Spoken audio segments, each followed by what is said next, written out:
Ayan, good morning. For this video, may nagtanong po kung ano raw yung pampurga sa mga pabo. Ayan.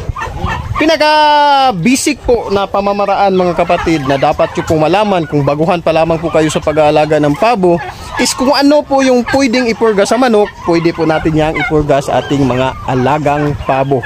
Ayan. Dito sa akin, yung ginagamit ko po is yun pong pinakamura. Pwede naman yung hindi natin binibili, yung tinatawag po na bunga, pwede po natin yung gawin. Kaya lang dito sa akin, wala po akong mapagkunan ng ganyang pampurga, kaya yung aking ginagamit ay yung pong pinakamurang mga pampurga po. Tandaan nyo po lagi kung ano yung pwede sa manok, pwede po yan sa pabo. Sa aking ginagamit dito sa mga sisiw ay yun pong Bastonero Plus. Powder po yan, inihalo po yan sa tubig.